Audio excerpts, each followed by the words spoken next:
Stay tuned for the Splash Live.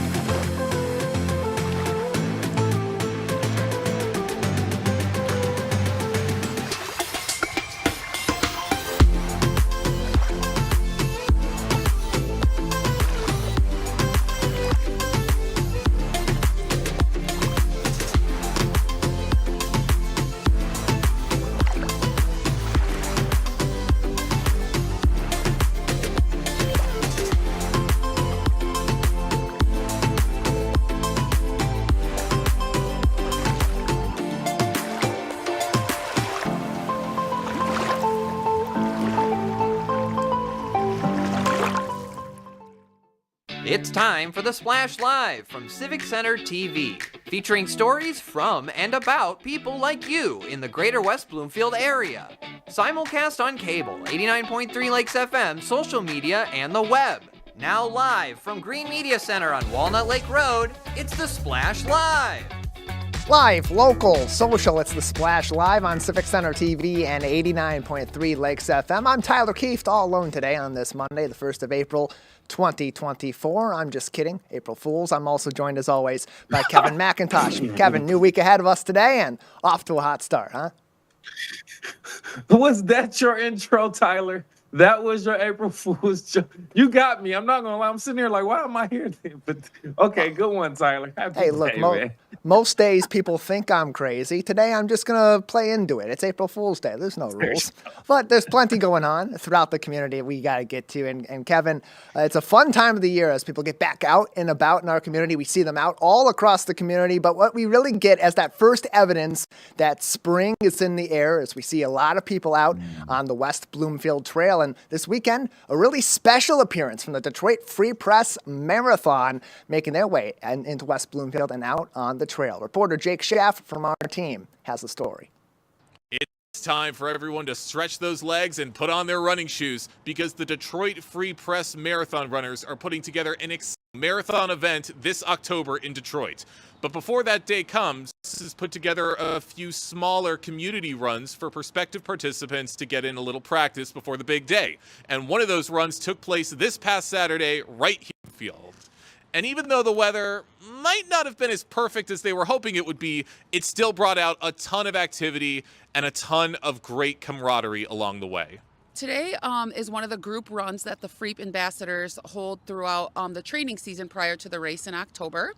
We like to set up different locations throughout Metro Detroit to get everybody in the community together, get everybody meeting each other, help with some training miles, and really just making it inclusive for everybody. We welcome people of all different distances, different paces, and then everybody really has their own set miles in. We all start together and we make sure everybody has a running buddy for the entire time. It's a group run, so we kick off training to get people really excited with group runs throughout Metro Detroit. So we've got a bunch of folks here that are doing a training run with our ambassador team. A number of our ambassadors are here today. It's a great opportunity to get involved in the race early in the year, start their training off with a great group that's encouraging and that's helpful as they get ready for our marathon in October. So in October, Detroit Free Press hosts the Detroit Free Press Marathon and Half Marathon, which is the only race that goes across the Ambassador Bridge and back through the tunnel for the half marathon, which attracts a ton of people, and it's absolutely gorgeous. I think it's always fun to pass time with friends, and it just makes the miles go really quick, and it's great catching up, and it just always the conversation's a lot of fun. And in the meantime, it's really healthy for you, and it's just really good for you in so many ways to relieve stress and get out with friends and have some fun. Why is an event like this so important to the community? I think it's important to the community because it brings us together. There's many of us out there that maybe don't feel like they could run with others, or maybe they're not fast enough to run with others, or they don't run, as long a distance as other people. But that's not true. I felt that way in the beginning of running and started coming to group runs, and I love running with people. I've met so many people, and I've made huge, long, lasting relationships out of this. Now, if any of this sounded exciting to you, make sure to follow the Detroit Free Press Marathon runners on social media to be on the lookout for future runs and for more information on their marathon event this October in Detroit. For Civic Center TV, I'm Jake Schaff. Appreciate that, Jake, and appreciate the Detroit Free Press Marathon, recognizing West Bloomfield as a great place to get out and go for a run. You can, of course, learn more information by going to West Bloomfield Parks' website about the extensive trail network all throughout the Greater West Bloomfield area on wbparks.org. It's also the time of the year throughout our community where we start to recognize those making a massive impact all throughout the different areas of our community, whether it's out on the trails, at our volunteer events, or even our kids in our local communities. And one organization that recognizes our kids each and every year for their accomplishments in and outside of the classroom is West Bloomfield Youth Assistance. Their annual awards ceremony is coming up very soon. And joining us to tell us more about Youth Assistance and their annual recognition awards is Carol Finkelstein, one of their board members. Carol, thank you so much for being with us today. Thank you so much, Tyler. I appreciate the opportunity to tell you about this amazing organization and this amazing event. Yeah, it really is a great organization that is so helpful for our kids in our local community. And it's not necessarily unique to West Bloomfield. There are youth assistance organizations all throughout our local area and throughout our local school districts. But for those that are unfamiliar with West Bloomfield Youth Assistance, what is the organization and what services does it provide to our kids?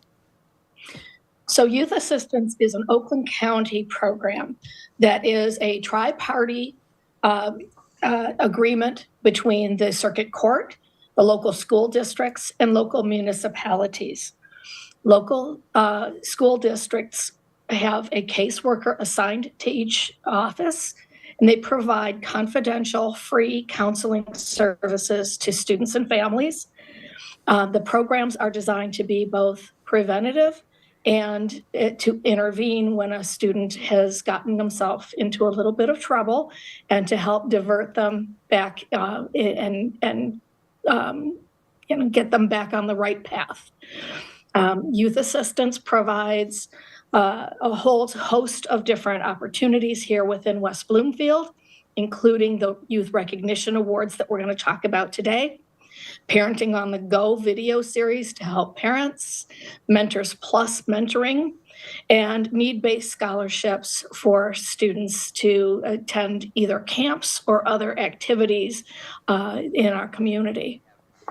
And Carol, what sort of results do end up coming through from kids participating in youth assistance, whether they're referred or they go themselves to this organization to say, hey, I need some assistance? So a lot of times the schools, or it could be the police department, or it could be the courts. It could be a lot of people that, even the parents themselves, that will refer kids to youth assistance for counseling. Especially as we all know, in teenage years, kids can tend to make some choices that are not the best choices. And by going through that one-on-one counseling with a professional caseworker, the kids get back on the straight and narrow. They may become involved in different community activities. Their truancy rates may drop. They may, it's a very positive thing. And there's no cost to families. And it really helps the students and the families to be successful. It's a really important set of programs that they have at West Bloomfield Youth Assistance all throughout our community. They do such amazing work to help kids that are in need and are in a bit of a tumultuous spot in their schooling or in their personal life, or both. And all the more reason it's important for our community to know about these services. If you want to know more about West Bloomfield Youth Assistance, learn about its programs, learn about its services, get yourself involved, you can also join along with them by visiting wbyyouthassistance.org. wbyyouthassistance.org, or you can also find them on Facebook at WB Youth Assistance. Joining us on the program today, we have Carol Finkelstein from West Bloomfield Youth Assistance, and also a newer member of their board too, who's been with this organization for well over a year and has also had some experience now working with the organization to help kids throughout our community. Connie Canoyton is also with us today on the Splash Live. Connie, thank you for being with us today, and for you as a newer member. Appreciate Good having morning, you Tyler, and good morning, my chair, Carol. How's everyone doing this morning? Doing fantastic, Connie, and so glad to have you with us. And as a newer member of the organization, you've been able to see sort of a more recent point of view of how these kids have been helped by West Bloomfield Youth Assistance, and especially in the wake of the COVID-19 pandemic. Yeah, we're 4 years removed from the beginning of that, but the effects are still lingering on our kids. So from your perspective, just how helpful have these resources from West Bloomfield Youth Assistance been from what you've It's seen been so far? very helpful. It's been very helpful for all of our youth. We have a number of programs, as Carol, I'm sure she shedded some light, the mentor program, where we actually mentor the children, take them to different events, and get to know them better. We also have the parenting to go, and of course, we have right now we have a skill building and a camp scholarship. We have the casework management program at no cost to all of the West Bloomfield school district. So we have a number of programs to help these students, stay on the right track. And at the board level, Connie, how have these programs been developed in recent years, or been added on to in recent years, to take into effect the needs of kids today? What sort of work has your board been focused on of late? Focused on helping them to understand the importance of staying in school. As you know, we have a number of students in the West Bloomfield school district, just helping them with the court system and the case management, just helping them stay on the right track is what we really focus on. Joining us on the program today, Connie Knoyton, as well as Carol Finkelstein from the West Bloomfield Youth Assistance Board. They have a special event coming up in May 1st at 6 o'clock p.m. West Bloomfield Youth Assistance will hold their annual Recognition Awards. That will be at the West Bloomfield Middle School in their auditorium. And Carol, it's important, too, as we talk about all the different intervention and prevention services for kids that are maybe at a troubled point, also to recognize that a lot of these kids, some through these services or through their own actions, are also making a huge impact on their community in their school and outside. And that's really what these awards are all about. So tell us about the Youth Recognition Awards and how your board takes the efforts of our kids in our classrooms across West Bloomfield and gives them their due recognition every year.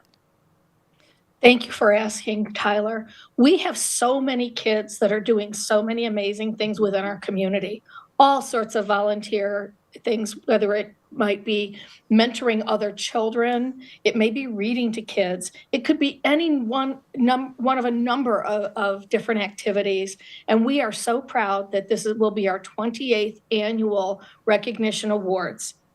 Members of our school community, members of the church and the religious community, police officers, other community organizations, anyone can nominate a child for youth recognition for doing these amazing things that they're doing. And this year, I am beyond proud to say we have more than 50 kids that will be recognized on May 1st. And Carol, for you as a board member, not only of West Bloomfield Youth Assistance, but also on the school board, now how does this make you feel then to see that these kids, what they're learning, the 4 C's and the aspects of the portrait of a graduate, and all the things that the school district and a school board has been implementing from an academic standpoint, how does it feel for you to see that these kids are not only embracing that, they're making it a core part of who they are? Oh, 100%. There is a reason that I stepped up to chair this year's event. It's because I am so proud of all of these kids. And they exemplify the 4 C's. They are productive, amazing members of our community. And all of their work really deserves to be recognized. A lot of times kids only get recognition for the bad things. But this is an opportunity for us to really shine a spotlight on all of the amazing things that are happening within our community and by these amazing young people. And we're talking about kids as young as elementary school level all the way through high school. And that's what's really key about this, Carol. It's a good point that you made, is that we're recognizing kids all throughout the West Bloomfield School District, not just the oldest kids that really understand the impact that they're having, but those kids that are learning that this is an important thing to do, to volunteer in your community, to make an impact on other people that is positive and productive. And so, Connie, for you, as you interpret all that and as you continue your work with the board, why is it important from youth assistance's perspective, not only to help the kids in need, but to give that due recognition to kids that are taking initiative to be really significant, positive members of our community? It means a lot to us. It gives us an opportunity to really express, the way for all our efforts, that these children are really stepping up. We have children this year that have volunteered their time. One in Pacific, she raised over $500 selling socks to help the homeless. We have also one particular child that is now helping all of his and her peers, learn, get the learning that they need in order to pass the SAT. So they're stepping up, doing a whole lot. And it means a lot to our board that these children are recognized every year. This year is our 28th year, as you stated before. We're going on 3 decades now honoring these students, and we're excited.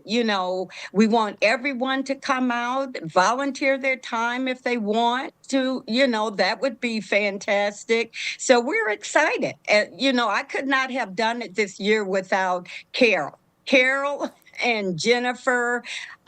They have been exceptional, just exceptional. And I'm just excited, just so excited about this year.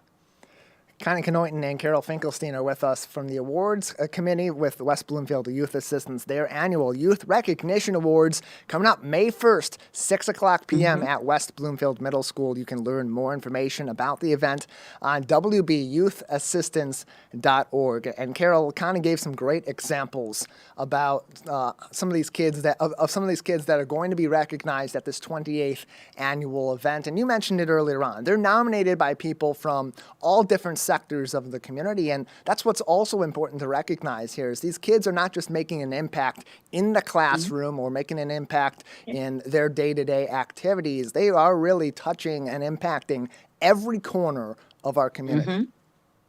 Absolutely, Tyler. And there are so many amazing stories that people will hear about on May the 1st. So we encourage you to tune in, because it will be recorded and replayed by Civic Center TV, and we appreciate that, Tyler. And join us in person at the middle school. Come help us celebrate these amazing students and hear the amazing stories and the amazing things that they're doing. Connie, you heard the stories. You had been prompted to get involved, and you have over the last couple of years, joining Youth Assistance, being part of the awards committee. So for those that out in the community, adults that want to make an impact on our next generation, why should they consider also joining and volunteering with West Bloomfield Youth Assistance? It's fulfilling.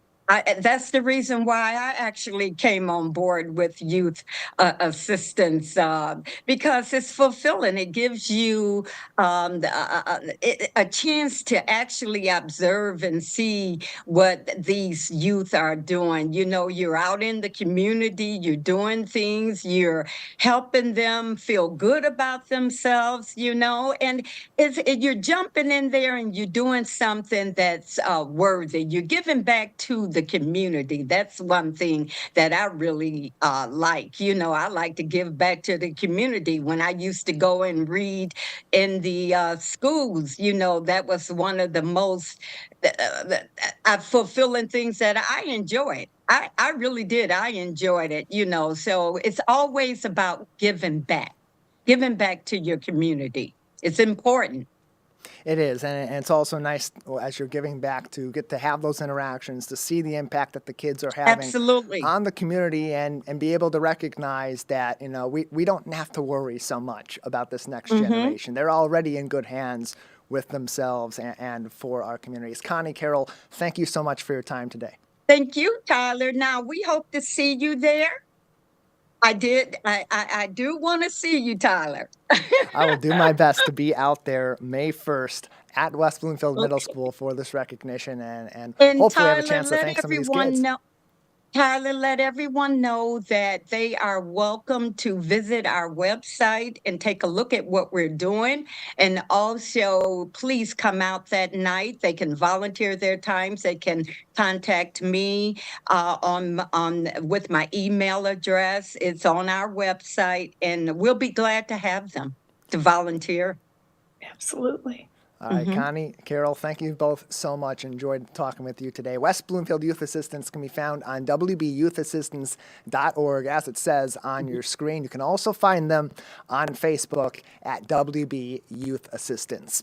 Live, local, social, it's The Splash Live on Civic Center TV and 89.3 Lakes FM. Not only do we have some award ceremonies coming up, we got plenty of other fun on the docket, not only here in West Bloomfield, but also in the heart of the lakes. We'll learn more about that and more coming up next on The Splash Live. We'll be right back with The Splash. Good nutrition can help make sure you have enough iron, calcium, and vitamin C in your body, which can make it harder for lead to enter your bloodstream. Help protect your family from the harmful effects of lead. Live, local, and social. It's The Splash Live on Civic Center TV and 89.3 Lakes FM. Join our team as we highlight people and events that are making an impact in the Greater West Bloomfield area. Catch us live Monday to Friday, 8:30 a.m. to 12:30 p.m. Watch us on demand at civiccentertv.com. Or watch us on TV at Comcast Channel 15 or AT&T at Channel 99. Find local municipal meetings at our program schedule on civiccentertv.com. Find when your meetings air live or when they're replaying on our Civic Center TV live stream. Find it all at civiccentertv.com and click schedule at the top of the screen.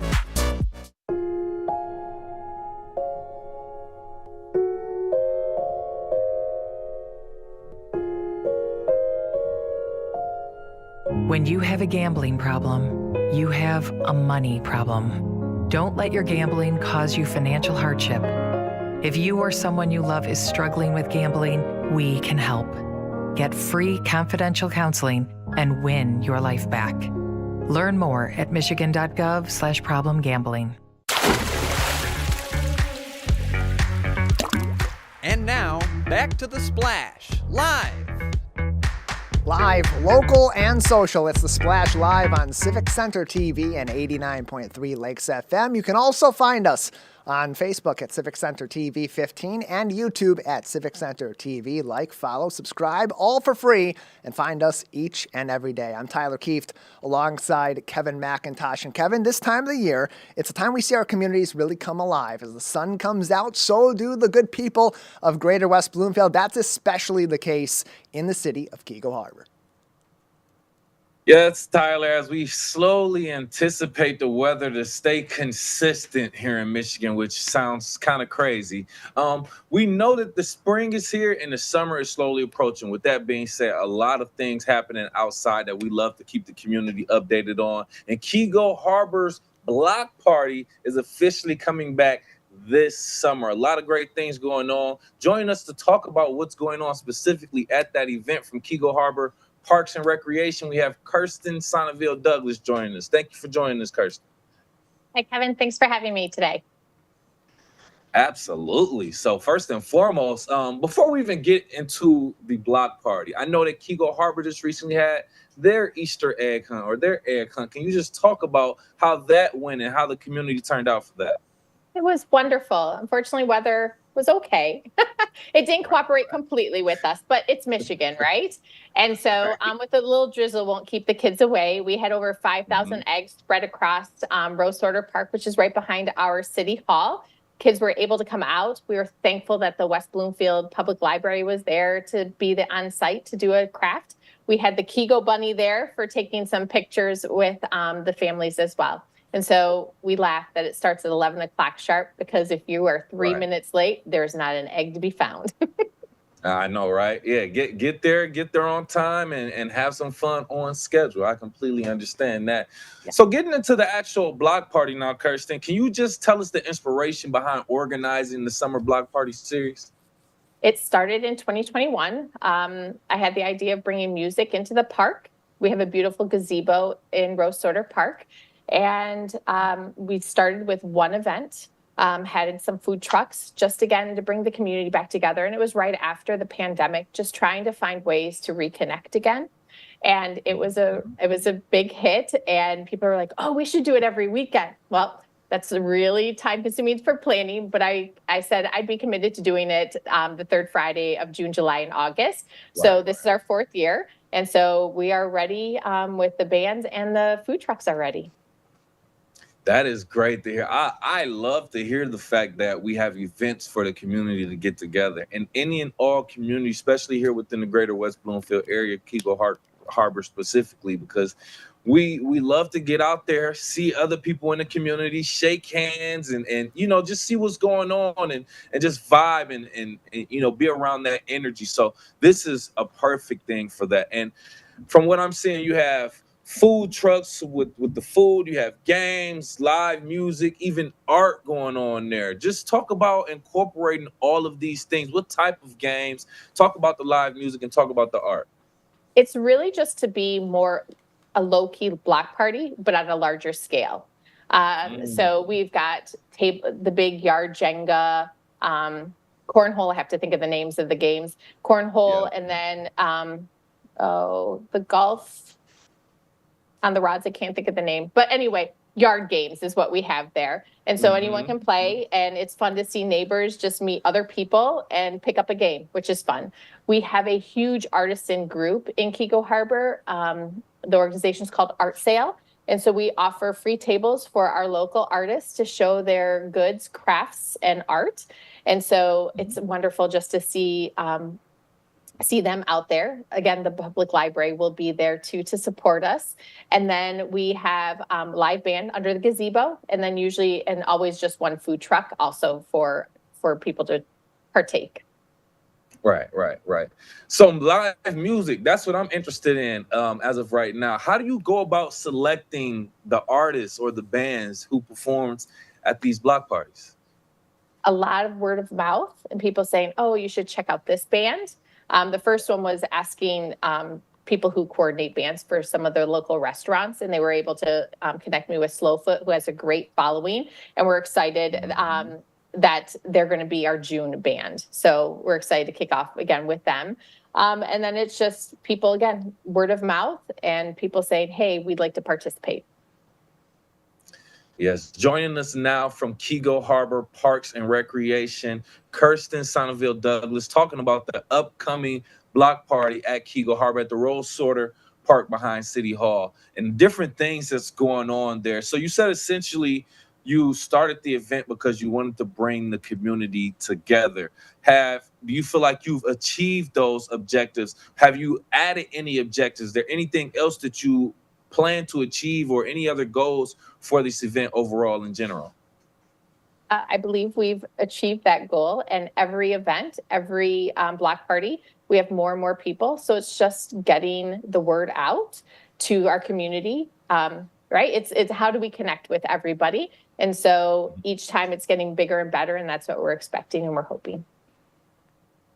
Absolutely great. And like we have seen it grown over the years. Like you said, you've gotten a great response from the crowd and from the community wanting it to come back. And as a result, it has come back. And we're talking about the third Friday in June, July, and August, with the first one starting June 21st. So that's something for everyone to mark their calendars with now, Kirsten. Any other additional information about the block party, about any other events Keego Harbor has or that you have on the schedule? Well, if they want to follow us on our social media platforms, that's a great way to connect with us to know what's upcoming, right? And so the block party events are June 21st, July 19th, and August 16th. Our bands will be Slowfoot, Interstate 90s, and The Dudes. And then our food trucks in order for June would be the grill wrap. Then we've got Cousin's Maine Lobster for July and Bueno Tacos, a local favorite here, in August. So we're looking forward to that. So I hope you guys will come out and join us. Maybe you'll do something live from one of those events. And then also something that I do know that you guys are so amazing and so supportive is our Memorial Day Parade. So we're looking forward to that coming up here and at the end of May. Yes, yes. That's when we know the summer weather usually starts to get a little bit more consistent. We're starting to get into some good summer times. Oh, that sounds like a plan to me, Kirsten. Thank you so much for joining. Kirsten Sonneville Douglas from Keego Harbor Parks and Recreation, talking about the block party in Keego Harbor coming back to Rose Sorter Park right behind City Hall. Thank you again for your time. Thank you.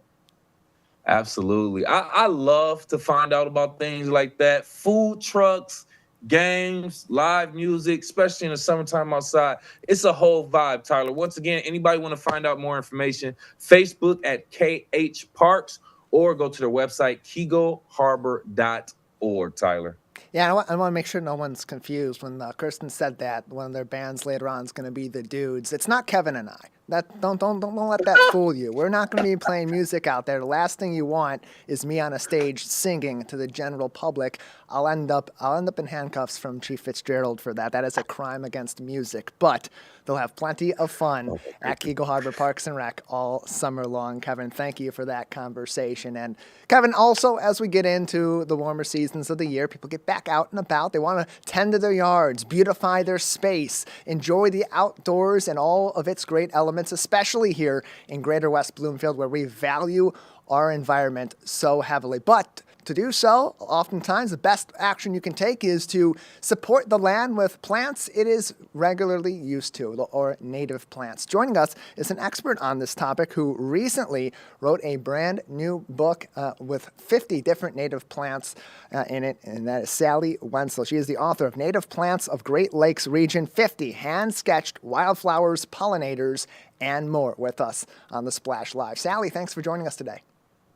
Thank you, Tyler, so much for having me. I wouldn't call myself an expert, but that was very nice of you to say that. I am a student. In comparison to yours, truly, everybody is an expert, and you certainly are very well versed in this subject matter and an advocate for our local environment. So let's start from the start, because native plants, we hear a lot about this every year, especially as we get into the spring and people are getting ready to start gardening or start a garden altogether. And so many people talk about the importance of including native plants in your yards or in your gardens. But why is that important, especially here in the Greater West Bloomfield area where we have so much wildlife and so many wetlands?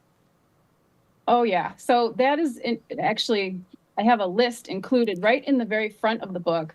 Why are native plants so important? Because it was really important to me not just to have the artwork as a teaching tool for kids to adults. I mean, it's really an all range, all ages coloring book. But why are they so important and where can you get them? That information is also in here.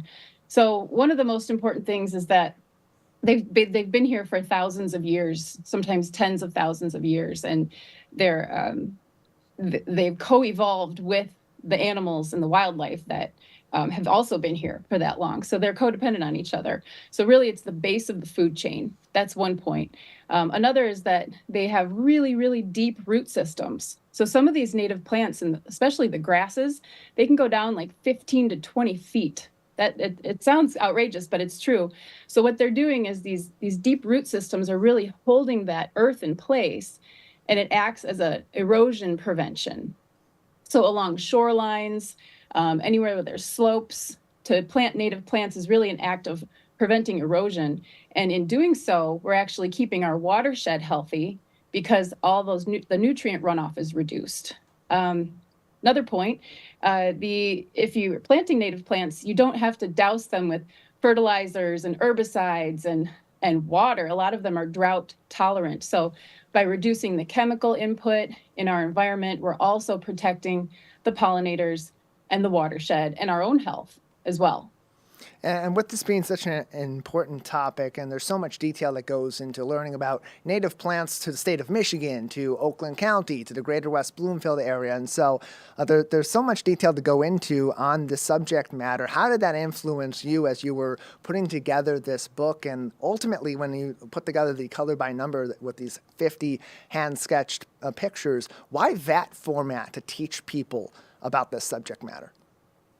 Well, you could just put some plants in a book and expect people to know what they look like. They'd be doing a lot of Googling on their phone to say, okay, what color is this gentian or butterfly milkweed? So the color by number really helps to teach and get you to really look closer and examine. And I guess for me, when I'm doing illustrating for other books that I've done, once I draw something, it's really etched into my brain. It's really cemented in there, and I don't ever forget it. And then I start seeing it out in the wild.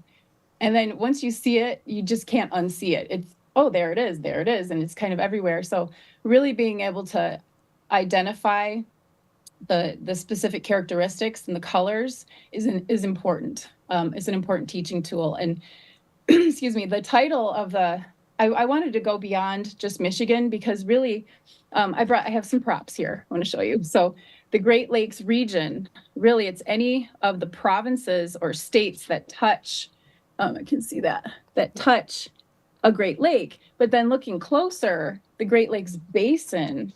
So here's a map too, if you can see that. Yeah. So that's all the drainage. All of that land is the watershed into the Great Lakes. So looking a little closer, all of the highlighted areas, all that stuff is draining into our water bodies. So the Great Lakes region is, I tell the kids when I present in classes and I do book readings that Michigan is right in the middle. We're like the high five. We're the team captain of the Great Lakes region. And so we have a lot of responsibility here to really set an example. And we set a great example here in the Greater West Bloomfield community, too, with our focus from really each of our communities in West Bloomfield Township, in Keiko Harbor, and Sylvan Lake, and Orchard Lake, and throughout the county on focusing on environmental activism and making sure that we are being supportive of our environment while being supportive of each other and our properties and our own way of manifesting how we want to live in our communities. And so as you put this book together, you did so with hand-sketched illustrations. So what sort of challenges did you face in that process, and what aspects of native plant life and its relationship with our pollinators, too, did you want to capture through these images? So how did the process? Wow. I love rainy, dark days because it really makes me sit down and stay inside and focus. Otherwise, I want to be out playing like everybody else when the sun's out. But it takes a lot of, I guess, self-discipline to make yourself do something like this when you're your own boss. You have to set your schedule, give yourself kind of a deadline. My deadline was get it done before the first day of spring, which thankfully I did. What was your follow-up question? Sorry, I go off on these tangents. I've got all these seeds sitting in front of me and things I want to talk about. But yeah, I'll print out pictures of specific pollinators, like this one right here. This is a white-lined sphinx moth. So I wanted to know specifically, I had a picture, and I have a drawing in here of an evening primrose. And I thought, okay, I need to find what specific pollinator pollinates and lays its eggs on evening primrose. And I found this beautiful white-lined sphinx moth. And then I looked at the picture like, man, that's going to be really tough to draw, but I got to put it in there to show the relationship. There's several others. Obviously, I think a lot of people know about milkweed and the relationship with the monarch butterfly. So that was another one that I plugged in to show that delicate relationship, that careful balance, how the plants, the host plants are there for these pollinators that depend on them. And if you look in what else is in there, the metallic green sweat bee, it loves asters and aster family plants that have these wide open sunflower kind of faces.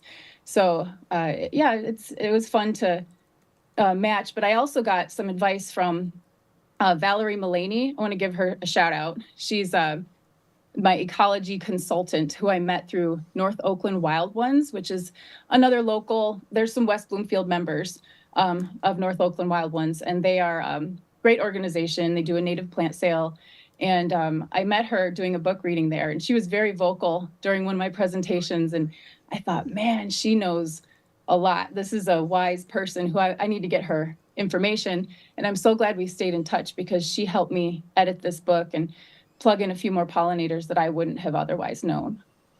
And Sally, the book is Native Plants of the Great Lakes Region, 50 hand-sketched wildflowers, pollinators, and more. You can find it on Amazon and other platforms as well. Amazon's the primary place to go if you want to take a look at this book and learn even more. And Sally, your book provides tips also for readers that want to incorporate native plants into their yards. And so as we wrap things up, what insight can you provide on how people can explore what are the right native plants for their yards, for what their goals are in their yard or in their garden, and how they can incorporate these native plants to make a more robust system in their space? Yeah, so it was really important to me to put in very specific habitat descriptions with each page. So if you'll see like fox sedge, I put in here on the opposite side, you'll see there's habitat descriptions. Sorry, just shoving stuff in your face here. Full sun or part shade, wet soil of shores, river and stream margins, ditches, meadows, and clearings. So by giving those habitat descriptions, you can kind of look at your own yard and see where is that plant going to be suited. Also, if you do go to these, a lot of them are happening right in May coming up. So native plant sales, I know Friends of the Rouge has theirs coming up, Wild Type Nursery. I'm going to just plug a few of these that I know are happening. WB Parks has one coming up in May. And they will give you, they have really knowledgeable, I would call them experts, that are selling these plants that can help you decide about your landscaping and should this go in the shade, should this go in the sun. Really, you don't have to go all prairifying your whole property and making it all wild. Like even just 10 square feet, 5 square feet of a native plant little niche nook in your garden is so beneficial because, and then you leave the plants. I want to show you this. This is a purple coneflower seed head. The golden finches, they go after this like crazy when all the food is gone and these are still sticking up in the fall and the early spring. And this is a bird feeder right here. Same with black-eyed Susan and blue vervain, all of these seeds. So they're multiplying. You plant these perennial native plants once and they just keep on producing. They'll fill in and you'll be digging up plants and seeds to give to your neighbors. You have so many after a couple of seasons. Yeah, there's so much to learn about these different plants and the ways that they can impact your yard and our local ecosystems here in Greater West Bloomfield with such variety between wetlands and woodlands and just brush also throughout our community. There's so many different ways that you can make an impact right in your own home. Sally, not only is this your second book, you've written this one about native plants, you've previously written one about building a rain garden. Why are these subjects important to you as an author and why choose this medium to ultimately tell these stories and to provide this information that you're so passionate about to the public? Well, when I moved out to West Bloomfield from Ferndale, I was looking for nature and I found it. But I live on a very small lake and who knew that it would have pollution problems and algae bloom problems. And, I found out and right away joined the HOA, got involved and learned as much as I could about natural shorelines and natural ways to keep water healthy. And it's just had this ripple effect. I just gave a book talk up in my hometown of Mount Pleasant to the Mount Pleasant Garden Club. And usually when I ask, does anyone in the room have a rain garden? At least one person raises their hand, but nobody raised their hand. And I thought, wow, that Chippewa River up there that I grew up swimming in needs more rain gardens. So if we can, strike a vein in the community to get this rain garden revolution, I like to call it sometimes, going in different places to help clean the watershed. I think that's beneficial for everybody. But yeah, it really started with living on this small lake. It's about 12 acres. And learning with my community, with some other members of the neighborhood association, how do we solve this problem of cleaning water that's in such a densely populated urban area. It's not like a forest lake up in the UP. You know, this is like, this lake is taking a beating. And the more things that we can do, like rain gardens, natural shorelines, native plantings, are all gonna be steps to healing these water bodies. Yeah, these things don't necessarily resolve the problem, but they help to take those steps forward that over time do help to alleviate these issues and return our waterways and our other wetlands and woodlands back to where they should be in good health. Sally, thank you so much for your time today. Thank you for having me. Appreciate having you on. The book is Native Plants of the Great Lakes Region 50, hand-sketched wildflowers, pollinators, and more. It is a paperback book with plenty of sketches and even more information. You can find it on Amazon. Just search Native Plants of the Great Lakes Region. Kevin, great information from Sally Wenzel, who's been a big advocate in our local community for our environment, and especially in West Bloomfield Township, where we have an environmental commission, and in Keego Harbor, where people like Leslie Clark are so heavily involved in helping people understand the way that they can impact the environment, leading the charge on their canal cleanup and other events all throughout the year. That is some great information. But Kevin, also some opportunities for people to make an impact in their community in a variety of different sectors. People are looking for new jobs, new opportunities, and there's plenty of those available with some of our local nonprofits. Absolutely. So, I like to say new day, new opportunity, right? And sometimes the opportunities come to you, but you have to go to find the opportunities. And right now there is a local organization, a career expo featuring 7 local nonprofit agencies to be held April 3rd at the J in West Bloomfield. And I don't know about it, but we are being joined today by Director of Business and Career Services at Gesser Human Services, Jason Charnas, to talk more about that. Thank you for joining us, Jason. Absolutely. Thank you so much. I appreciate you giving me a few minutes to share about this great event we have. Absolutely. So let's just get straight into it. You have a Metro Detroit Nonprofit Career Expo, like we said, April 3rd. Just talk about the inspiration behind it and the overall insight of what's going on. Sure, absolutely. So we have a great group of nonprofits that we have brought together. It's a great way for folks that are looking for employment, thinking about a career shift or a career change or a new job, to come and not just to talk and to apply for jobs, but the opportunity to meet face-to-face with hiring professionals, HR professionals, get to know them, let them get to know you face-to-face. It's a different experience face-to-face than it is through email or even a phone call. Whether it's the perfect job or a similar job, whether it's not even the right opportunity yet, but to get to know you, you can talk about the kind of jobs you're interested in, job seekers, employers. It's just a great opportunity. And if that was all we were doing, that would be awesome. But we've got so much more at this event really geared towards supporting job seekers. So Gesser Human Services is an organization that works with job seekers every day. And we have a large number of certified professional resume writers on staff. Our staff will be there to assist folks that want help writing a resume, updating a resume, or at least getting started and then making an appointment to continue that work and to finalize that resume. But to show up, to get some help on a resume, we have also headshots. We have a photographer who's taking headshots. It's a great way to update a LinkedIn profile. Wow.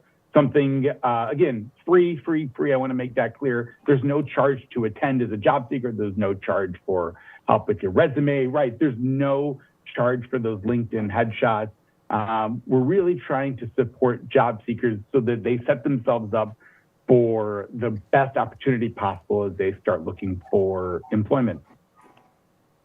Great information, Jason, and thank you for providing that overall scope of the things that's going on with the event. I kind of want to backtrack a little bit, if you don't mind, and ask, what was the inspiration behind this event? Why does it even take place, and why does it take place at the location that it does also? Yeah, absolutely. So one of the things that was happening a year and a half, 2 years ago, there were high number of job openings. Employers were really struggling to find job seekers to fill open positions.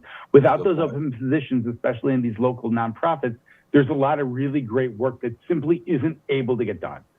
So we said, how can we help, right? We have these job seekers on one side that we're working with day in and day out. How do we bring them together with employers who have open positions? And so that's what we did. It's just a great way to match people with jobs, match employers with job seekers, and give people that opportunity all in one place. So yeah, I can call and I can drive down as a job seeker. I can send an application. Not the same as meeting face to face. And so the inspiration was, how do we make this easier? How do we connect folks that are looking for employment with organizations that are doing good work, working meaningfully in our communities? And how do we make those connections? And this is where this idea came from.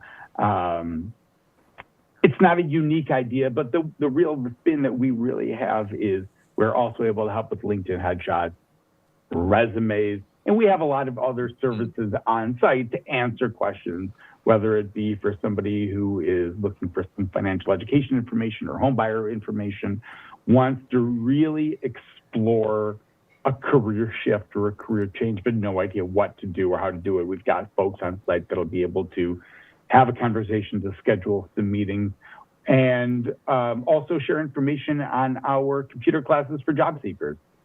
We've got a lot going on. Yes, definitely seems like there's a lot of different resources, not just about turning in a resume immediately and finding a job. It's the preparation leading up to it. Also, all great resources that are very vital to the process. Once again, join us, Director of Business and Career Services for Gesher Human Services, Jason Charnas, talking about their upcoming Career Expo with local nonprofit agencies, April 3rd at the J in West Bloomfield. So, Jason, what do you feel like was the ultimate disconnect, or is the disconnect between the people who are seeking jobs and those employers that are seeking these jobs to be filled? I mean, I know we had the pandemic a couple years ago that affected it. Are we still feeling the effects of the pandemic, or is it just a shift in people's mindset? What's really going on from your understanding?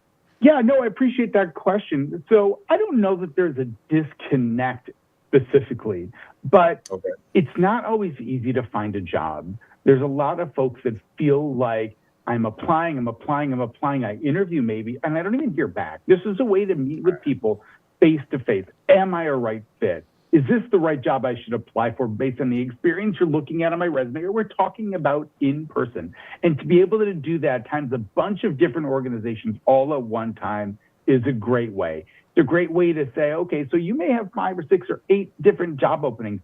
I'm not really sure which one's right for me, but I love what your organization does. I really care about your mission, or I want to learn more. It's hard to find time to get an HR professional to say, yeah, let's talk about this. Let's give you that time that you're asking for. So it's not necessarily the disconnect, it's the opportunity that we have to really make those connections, and it's going to be really beneficial. So listen, the event's 10 to 12. I encourage folks to come at the beginning, stay, get it done. I would love for folks to register, but they're also welcome to walk in. At the end of the day, I want to make this easy for everybody, including employers, right? I want to make this easy for the folks that are going to be participating. Show up, walk in. Wide variety of job opportunities. We haven't even talked about the types of job openings, so let's do that for a quick minute. Part-time, full-time, weekend, right? A bunch of different opportunities. We have opportunities now, as all jobs are and all openings are, it's really fluid, right? So a job that's posted today or yesterday or last week may not be available. So I want to put that asterisk out there in case somebody's like, but Jason talked about, right? I'm doing my best. So roles in education, advancement, fundraising, marketing, communications, janitorial, direct support professionals, and supervisors of direct support professionals, security, accounts receivable, and other accounting jobs, home health aid, caregivers, receptionists, CDL bus drivers. And so the variety is really pretty wide.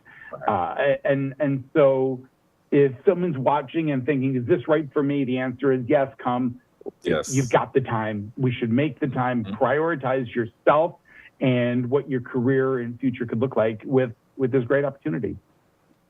I'm so glad that you elaborated on that, Jason, because I don't know where my head was, where our audience or listeners' head was as far as what kind of jobs are being offered. But you literally just went through an entire scale of different jobs, blue collar, white collar, production jobs, management jobs. It's all there. And then you all have the resources, which is very important. Resume building. I'm pretty sure you can help with interview tips and things of that nature. Negotiating power. It's so important to learn the skills of interviewing face-to-face and the value of those face-to-face conversations rather than the phone interview or even a Zoom interview nowadays. That face-to-face makes a complete difference, Jason. And I'm glad you all provide those resources. Yeah, absolutely. It's always tough to be in a position where you are looking for employment, and to be able to make all of these connections at one time is great. And look, we don't know what connections might happen at the event, but we know we've had people find lots of success on both sides of this. And it's really ultimately a partnership between job seekers and employers. What's going to work? How do we make this connection? Is this right for you? And is this right for me? And it's a great way to figure that all out at one time. Yeah, I couldn't agree better. Jason, any additional information that you want to give out to the community? Any other things that's going on with your organization or that you want to just tell us about? Yeah, absolutely. I know people are working and maybe still thinking about a new opportunity or a new career path. And this isn't a place and a time that they can come. They can still call us at Gesture Human Services, call me directly, and we'll be able to help set somebody up to work one-on-one with somebody on my team to assist with whatever their specific and individual needs are. And I think that's the key. It's what are those individual needs? Maybe somebody's needs are simply, I want to stay at home and join a Zoom webinar and learn how to update my resume. We have those programs also. Okay. So in person, over Zoom. But what a great opportunity for anybody who's thinking, is this right for me? The answer is yes. Let's talk. Let's figure out what that looks like for you individually. 100%. And if it's not right for you, it could be right for someone else you know. So please pass the word. Thank you again, Director of Business and Career Services for Gesture Human Services, Jason Charnas. Thank you again for your time, sir. I appreciate it. Thank you very much for the opportunity. Absolutely. I love being able to spread the word about stuff like that because that's being a dot connector. That's essentially what Jason is. He says he knows people who are seeking jobs and he knows jobs that are seeking people. And he just essentially want to connect those dots. So much respect to him and everything that they have going on there. Yeah, and there are so many great resources in our community for people that are seeking jobs, that are seeking new opportunities, seeking to build new skills. And a lot of that's come from partnerships with organizations like Gesture Human Services and local job providers. And Kevin, even with Oakland County, who's been putting so much effort into supporting jobs staying in the county and bringing more businesses into Oakland County in order to provide more opportunities. We'll certainly hear a lot about that coming up later this week from Oakland County Executive David Coulter. His annual State of the County address is scheduled for Thursday of this week, April 4th at 7 o'clock p.m. He'll be delivering that speech in Farmington Hills, and it will be available on oakgov.com/SOTC. We'll do our best also to have some coverage of that as well, potentially live on WBTV. We'll work that out for you and provide more information later on in the week, as that is the same evening as the Greater West Bloomfield Cable Communications Commission meeting. But oakgov.com/SOTC is a great place to go for more information on that, Kevin, as we learn a lot about these programs that are up and about through the docket. Like earlier, they talked about Corn to Oak program. That was in last year's State of the County. So all the more reason for people to tune in and learn about initiatives that are coming down the pike. Hey, Tyler, the one thing, just going back to the whole Career Expo thing, I love that they just have resources outside of just interviewing. You can work on your resume, work on negotiation skills, work on interview skills. Just get help and advice from people. Just shake hands with the employers who are hiring. If you're not ready at the time, you can just meet face to face, then put your application in. All of those things are very, very important. So I believe the website you want to go to is geshermi.org, geshermi.org for more. I just wanted to put that out there, Tyler. Yeah, again, that's going to be on April 3rd, a couple days from today, Wednesday, at the Right. J, formerly known as the Jewish Community Center of Metropolitan Detroit. That is on Drake Road, just before the roundabout, just north of the roundabout at Drake and Maple Roads here in the Greater West Bloomfield community. Some great opportunities ahead, Kevin, for those seeking jobs, those seeking fun, and seeking information all throughout the Greater West Bloomfield community. Live, local, social, it's The Splash Live on Civic Center TV and 89.3 Lakes FM. We thank you for joining us today and encourage you to keep up to date with our program on CivicCenterTV.com, on Facebook at Civic Center TV 15, and on YouTube at Civic Center TV. For our entire team, Jake Schaff, Calvin Brown, Kevin McIntosh, I'm Tyler Keefe. Thanks for watching The Splash Live.